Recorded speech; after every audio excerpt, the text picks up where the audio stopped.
Do you see the Dan Blizerian on Raw Talk with Bradley Martin? He was spitting some hard facts. The USA is occupied.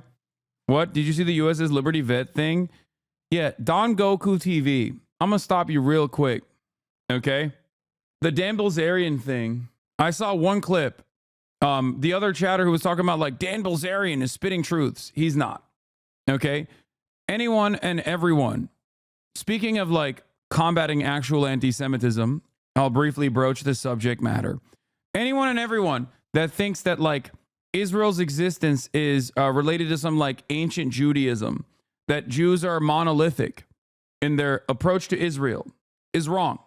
In the simplest terms, they're just wrong. Okay? That's it.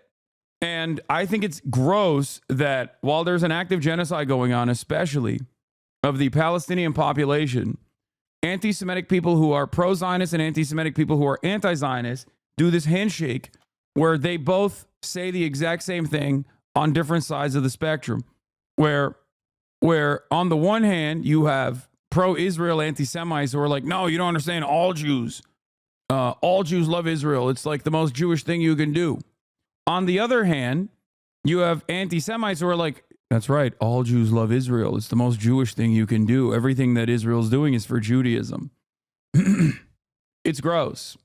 But on the simplest terms, it's just incorrect. Okay? That's it. It's not a very complicated thing. The problem is with the likes of Dan Blizerian getting more play, especially like, you know, going on Bradley Martin and whatnot. Okay? And preaching. Why is it incorrect? Why is what incorrect? The fact that it's all Jews love Israel and care about Israel, or what Israel is doing is representative of Judaism as a whole? No group of individuals operate with one mind. We're human beings, chatter. Are you Christian? If you are, do you agree with all other Christians? Do you think that like America invaded Iraq because of oil? Or because they wanted to, because they wanted to do Christianity related shit? Do you believe that your fellow American Christians also agree with the Iraq war and thought it was awesome? And also personally, every single American Christian also personally was like, yeah, we're doing this for Christianity. The reason why I'm asking you this is because a lot of people can understand their own background as unique. Sometimes they can't understand those that come from a different background. They can't comprehend that there is no monolithic understanding. Okay? Israel's existence is based on religion? No, it's not. Religion is simply a tool. And religion was simply a tool used by secular Zionists that wanted to bring other people to the cause. If anything, the religious existence was more so for the Christians than the Jews themselves. This is precisely the reason why there are plenty of Jews, Orthodox Jews, like the Neterai Karta, that actually look to the Torah and say there is no theological justification for Israel's existence yet. Okay? Israel's existence is not on the virtue of any sort of religious predisposition. Theodore Herzl, the godfather of Israel, is an atheist himself. It's for colonial conquest. That's it. It's land grabs. It's domination. It's control. Virtually every single country in the region, virtually every single country in that region, Syria, Jordan, Lebanon, Palestine, in the aftermath of the fall of the Ottoman Empire, all of that land that was controlled by the Ottoman Empire was partitioned deliberately by Western superpowers, whether it be the French colonialists or the English colonialists, that wanted to partition and create these nation states with one goal in mind: domination. They ensured that they cut across different borders and boundaries so that there were plenty of ethnic strife that existed, and they put their guys in positions of power. And in Palestine, they use that as a dumping ground for their settler colonial operation. That's it. And those issues still remain to this day. Okay? For Syria, it was the Alawites. For Jordan, it was directly a British monarch, a British-backed monarch that controls Jordan. It is not an accident that many of these countries were controlled by oftentimes Western-backed ethnic minorities. Some of them still do. Okay? That's it. The goal was to have permanent destabilization, which makes it easier to control. Okay? Permanent destabilization, which makes these countries easier to control. And also, that way you can pick apart their natural resources with ease. As long as there is consistent ethnic and religious strife, then imperialism can continue. Then colonialism can continue. Okay? That's it. But yeah, where's that, the one Dan Blizerian snippet that went viral on Twitter? I just want to look at that one specifically because he brings up the Holocaust and starts questioning the Holocaust numbers or whatever. And that's like, that's it. That's the maximalist position. You're like, I think he starts off talking about like, you know, the reason why Dan Blizerian is nefarious is because like, one, he already has a lot of like right-wing fans in general from being Dan Blizerian, you know, kind of an asshole, but like this rich guy, right? Poker hero, whatever. And he's already a dickhead. But then recently he popped off because every now and again he would make these statements about Israel and Palestine, right?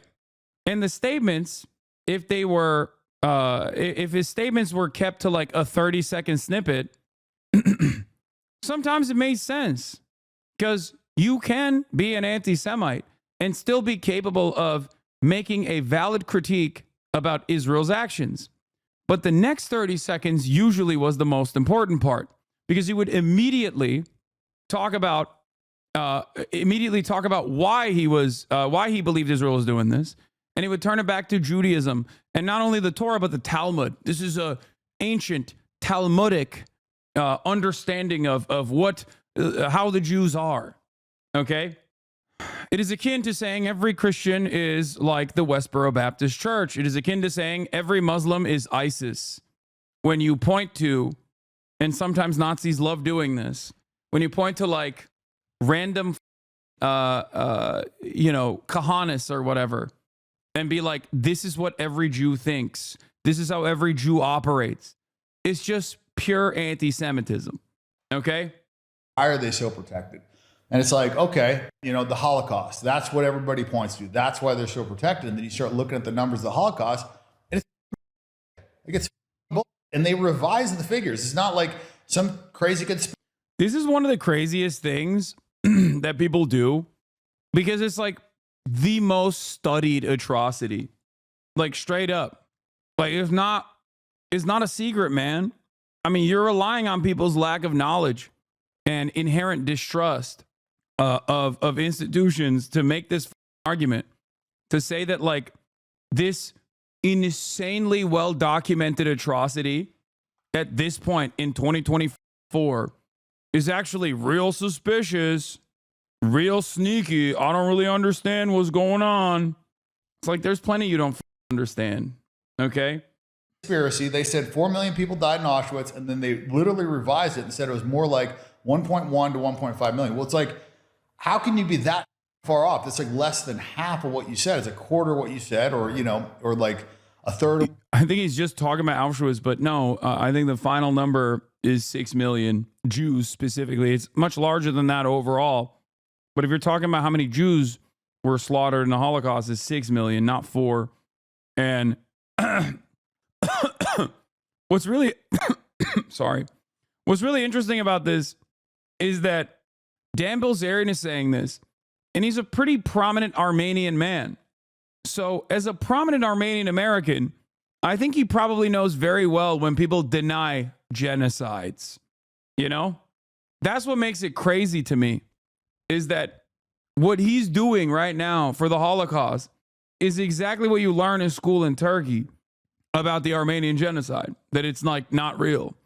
What you said, and then you start looking at like just the math on this stuff. Like the math doesn't math. Like you cannot cremate that many bodies. You'd be cremating those bodies for hundreds of years.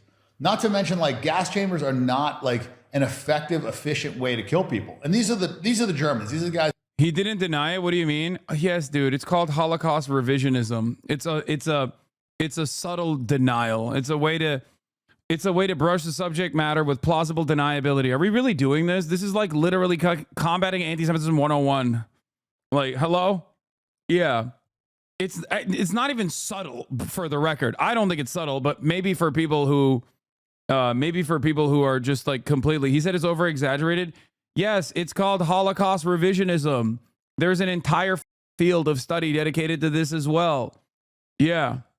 Guys that have the best tanks, the best fighter jets, the best technology of anybody in the world. And they're going to put a wooden door in a gas chamber. They're going to, like, I mean, just think about the logistics of it. If you just want to kill, whatever, say 5-6 million people, you're not going to march 100 of them into a shower at a time, gas them, wait for the gas to release, then put all those people in wheelbarrows, wheel them out, dig. Like, think about the time it would take. Like, so do you think that none of it happened? I think that they were not death camps. And when you, and the Red Cross went in there and they. He's literally pointing to like very famous instances of propaganda. Like, this is something that the Red Cross, it was originally the Nazi Red Cross that went in and were like, oh, these are just like regular camps. Like, these are internment camps. We need to keep them. We need to keep some of these people locked away. These are criminals. Then the International Red Cross went in to a Theresienstadt ghetto, and the Red Cross. This is something we talked about yesterday, ironically enough. It was considered a model ghetto for deceiving the International Committee of Red Cross representatives about the ongoing Holocaust and the Nazi plan to murder all Jews. The Nazified German Red Cross visited a ghetto in 1943 and filed the only accurate report on the ghetto describing overcrowding and undernourishment. Okay? In 1944, the ghetto was beautified in preparation for a delegation from the International Committee of Red Cross and the Danish government. The delegation visited on the 23rd of June. ICRC delegate Maurice Rosell wrote a favorable report on the ghetto and claimed that no one was deported from Theresienstadt. On April 1945, another ICRC delegation was allowed to visit the ghetto despite the contemporaneous liberation of other concentration camps and continued to repeat Rossell's erroneous findings. The SS turned over the ghetto to the ICRC on the 2nd of May, several days before the end of the war. Not only did these guys actually actively document the overwhelming majority of the people that they slaughtered, why the should they have even documented it? They don't give a shit. They're just mass killing. Do you understand? It's the same as looking at it's no different than looking at the accurate assessment from the Palestinian Health Ministry of all of the people that have been meticulously logged as killed by Israeli rockets or Israeli gunfire specifically. That's where that like 40 to 50,000 number comes from. There are hundreds of thousands totaling in deaths that have been caused by the ongoing siege. And yet this is all meticulously calculated. Okay? You have to understand, Israel denies that shit, where they go, nah, they're all terrorists, or those numbers are wrong. They do the same exact atrocity denial and propaganda that many do, like Dan Blizerian is doing right here against the Holocaust. Şu kapıyı kapatır mısın? 3'te. Sol. And you have to remember, they're mass slaughtering all Jews. It is wild that they took this many meticulous data points to begin with. Like, it's already unique that they were already calculating, like, and had direct names and identification papers for like millions of Jews that they had killed. Okay? They did their assessment. They said 280,000 Jews or 271,000 Jews died in Auschwitz. And it was mostly from typhus and mostly from malnutrition. And you look at, like, the only gas they had in the walls, which that gas stays in the walls forever, was Zygon B. And Zygon B is to kill typhus. That's not like what you use to kill people. And so you start looking at this stuff and you're just like, yeah, obviously Jews died in World War II, but like, you're talking about a war where like 80 million people died. And you're also talking about like, the communist. Yeah, Count Bernadette of the Swedish Red Cross felt so much shame at not pushing back against the Nazi propaganda that he went to Palestine during the Nakba at the request of the Jews. However, he refused to spread pro-Israel propaganda and reported honestly on the what he saw. The Stern gang assassinated him for it. I didn't know that that happened.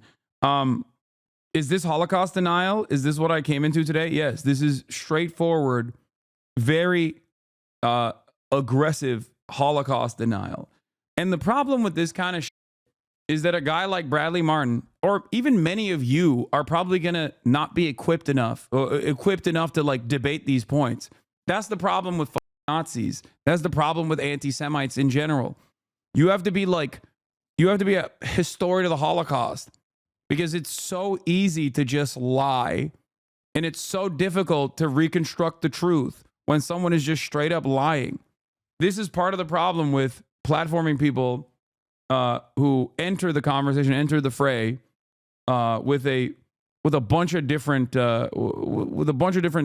cultural touch points. Like, oh, Dan Blizerian, he's like this crazy guy, he's a poker guy, whatever. And then all of a sudden, boom, it's like straightforward, unfettered, unrestricted Holocaust denial. Communists, which we sided with, prior to that was the Bolshevik communist, revolution, and they killed like 30 million Christians right, just during that alone. That also is another sussy ass take. They killed 30 million Christians.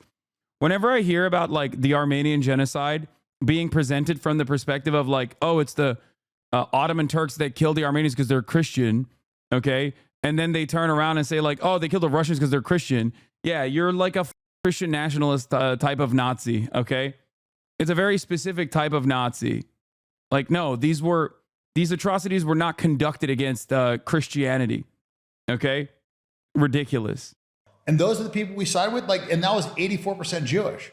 So, the Bolshevik Revolution was 84%. Can I be honest? I'm happy you're speaking on this, but lately it feels very much like you continue to defend your anti-Semitism instead of focusing on defend my anti-Semitism instead of focusing on the Palestinian genocide, as well as promoting organizing for your followers. I think it's very clear you're not anti-Semitic, and I don't feel like you have to keep defending yourself. Are you stupid? This is like a clip that's going viral about like pure Holocaust denial. It's something that I do care about. You know what I mean? That's insane. Jewish, and they mass murdered Christians. And nobody talks about that. Why don't they talk about that genocide? They only talk about 6 million Jews, 6 million Jews, 6 million Jews, 6 million Jews.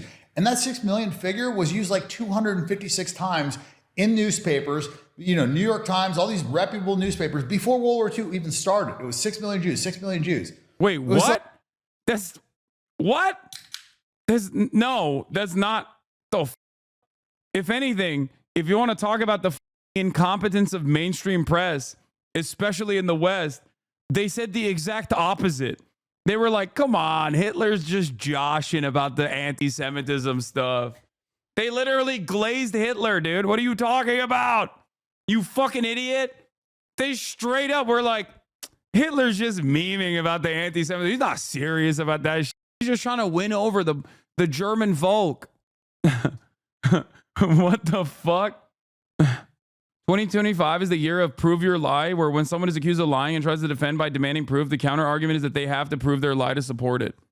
Yeah, most people, ironic that he's complaining about talking about Jewish casualties and completely discards the Roma Sinti people. Yeah, or any number of different victims of the Holocaust that spanned, like, it was what the total number is, like 12 million or 14 million. 6 million is the number of Jewish people that were killed. Were the Holocaust deniers when it was happening like what was happening today in Gaza? Or was it widely accepted that it was happening? Dude, there was no internet. What are you talking about? You think the average person in the Western world knew that there was like straight up concentration camps like slammed with like Jewish people? No, they just didn't. Most people didn't fucking know what the hell was going on. Most people didn't know what the hell was going on in general. Not just the Holocaust, but just in general. Like, the media was infinitely more centralized and more controlled than it is now. It was only after the liberation of the camps where the Western world knew and not even the full scope of the atrocities, but like started developing a better understanding of some of the atrocities. It took years and years of calculation, years and years of meticulously searching through the data to get a full assessment, a full autopsy of the atrocity that took place. The only difference is you could say that like the average German person knew and just like looked the other way, didn't care about it. I am, I understand that argument. But as far as like random Americans in like Missouri, I don't think they fucking. There's tons of reports from the Red Army about how they were all baffled at the inhumanity, even after them just being invaded by the Germans. Yeah. Like, there are reports of generals and other people that like reported on the conditions of these camps and like what was going on. And people were like, that's insane. You're exaggerating. We have a war to win. You know, that type of shit. Yeah. A lot of people that even heard about it were like, come on. And I think that is partially because, you know, it's one, the atrocities were so insane. And two, there's not, you don't have like the level of information dissemination that you do now with like the internet. And make no mistake, there are people who know exactly what the fuck is going on in Gaza. You have direct access nowadays to a person that is existing under a genocidal occupation, a person that can escape this genocide. I've had a genocide survivor on the stream, Motaz Azaiza. Not only is a genocide survivor, but he straight up, he filmed it. Like, he filmed it. He was responsible for showing it to the rest of the world. And yet people still don't give a shit. Or those who give a shit can only fight for so long. And it seems like, regardless of the fact that people do give a shit, regardless of the fact that people do care and people do protest against it, our governments don't care. The appetite that our governments historically have had for death and destruction is much higher than the average person. Like, and then you look at the Census Bureau, and there's more Jews 2 years after World War II than there was before. Once again, this right here is also exactly what people who defend Israel say. Yeah. Oh, wow. I can't believe there was more Jewish people in America. Wow. That's crazy that the Nazis were not able to come to the United States of America and steal our Jews. How shocking.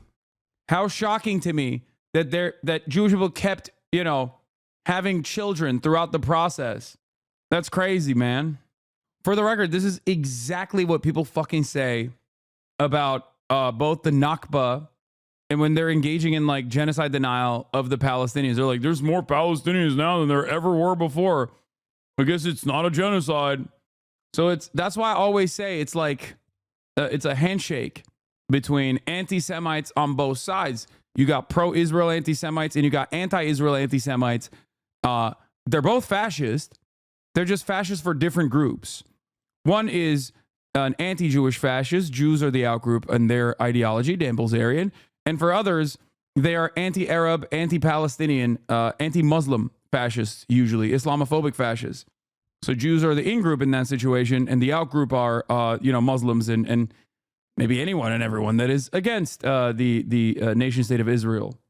Right. So, like, the numbers don't make any sense. And also, look, I'm Armenian. They killed half my people, and Israel, denies that genocide. But yet, if you even question their genocide... Wait. Interesting enough. All manner of the genocide denial that he engaged in, the Turkish government engages in as well. What's really interesting about this also is that, I wonder why Israel would deny the Armenian genocide. Perhaps the reason why they would deny the Armenian genocide is because, one, Turkey is a trade partner, a very valuable, very important trade partner. He's lying. No, Israel for the longest time did not recognize the Armenian genocide, okay? This is 100%. This is 100% a fact. And I don't think that they're still partial about it, okay? And neither did the United States of America until recently. The reason why they don't, the reason why they didn't is because the Armenian genocide is quite similar in many ways to what Israel is conducting. Yeah, this is just a committee, not an official state pronouncement. Yeah, it makes sense. Azerbaijan and Turkey are big partners to Israel. I think there are 2 cities in Israel that recognize it. Anyway, why has Israel not yet recognized the Armenian genocide? Religious affairs. Have Israel's diplomatic, military, and economic concerns trumped its moral imperative? From the Jerusalem Post. So yeah, interestingly enough, this man has no issue denying the Holocaust.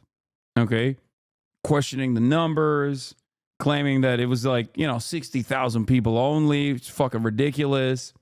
While simultaneously, he's like, well, Israel denies the Armenian genocide. It's like, okay, investigate that a little bit further.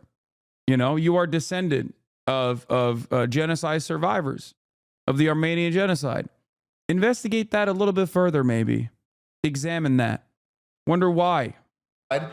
Quote unquote. In Germany, you'll go to jail. There was a woman that just died in jail recently because she was around during World War II. Yeah. She was a Holocaust denier and she was alive during the Holocaust. Yeah, she was a Nazi, dude. What do you mean? Yeah. Hello? Even the other Nazis knew not to openly be like, yeah, the Holocaust is fake. So they could go and become NATO generals. You know what I mean? That's crazy. I can't believe it. This Nazi witnessed the Holocaust and denied it till the day she died.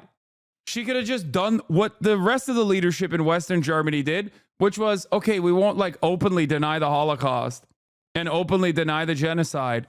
And then we can still run the country and even, become active participants in America's imperialism by joining the ranks of NATO. She saw what happened. She said, they didn't mass murder these Jews. Like, I saw it. This didn't happen. They locked her in jail and they said, you can get out of jail if you just acknowledge that this happened. And she refused to do it. She literally died in jail. This is like a 90-year-old woman or whatever. And, you look at like the people that acknowledged this and they were like, they got confessions from these people via torture. They were like crushing their nuts. They were doing all these torture things. And those are the people that confessed to this crime. So, and this started becoming more apparent with what's going on in Israel. Like they said, people were, made into lampshades and soap, and they acknowledged that was all lies. And then you look at what Israel said for October 7th, beheaded babies in ovens. They come up with all this stuff that sounds really horrific, and it was all bull. Mass rapes. Why is Bradley not pushing back at all? Because the average person has no understanding. Even an educated person is going to have a hard time. That's why it's better to not talk to these motherfuckers at all. Do you not understand? Everybody thinks that they would, if they were to talk to an out and about, straightforward anti-Semite like this, they would pop off. Bradley is hard spec'd into weightlifting. He doesn't know shit about this. Exactly.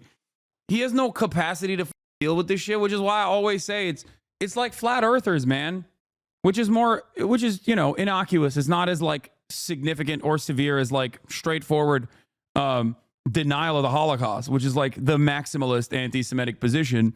But like flat earthers have their own set of rules. They have their own set of standards. They have their own set of facts. You have to literally vigorously interrogate all of that, figure it out, learn it, know what the counters are to be able to have a normal conversation with a flat earther. Okay? That's it. That's the problem. I'm using I'm using like a silly example so you understand, like even a silly thing, even a silly conspiracy, even if it's a silly ass conspiracy, there is an entire world that they've crafted, an entire world of lies that they've crafted. Okay?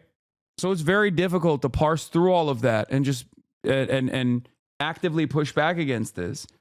Because as I've always said, it's relatively easy to just straight up lie, especially if you're confident. Okay? Very easy to lie.